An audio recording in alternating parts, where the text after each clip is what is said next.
المبنية بقرب الصومال حاليا، وبنشأ رجال بالبخور والأخشاب والذهب والعين. جميل. دور المرأة عظيم وبدأ بالملك حتشبسوت. قبل العالم كلها الحضارة بدأت في مصر وانتقلت إلى العالم آخر. العالم كله. يبقى بدأت الحضارة في مصر وانتقلت إلى العالم كله. شوفوا دور المرأة في الملك حتشبسوت وعملت العملية. نيجي بقى على ملكة أخرى، الملكة إياه حتب. شجعت الملكة إياه أنها أحرص على حرب الهكسوس، فكانت تمر على المصريين في بيوتهم تحمسهم وترفع من روحهم المعنوية، بينما كانت زوجة الملك أحمد نفرتاري أول امرأة في التاريخ تولت قيادة فرقة عسكرية.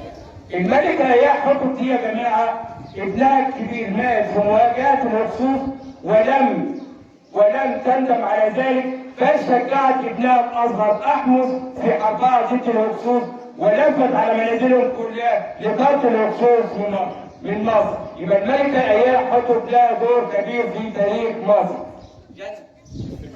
نيجي بقى على الملك إيموحتب.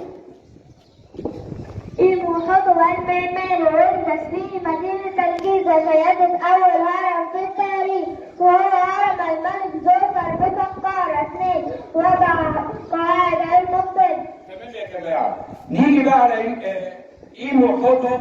هو من المهندس المعماري لهرم زوسر، أول بناء حجري في التاريخ، ولنا أن نفتخر بهذا المهندس. نيجي بقى على شخصية أخرى وهي الملكة كليوباترا.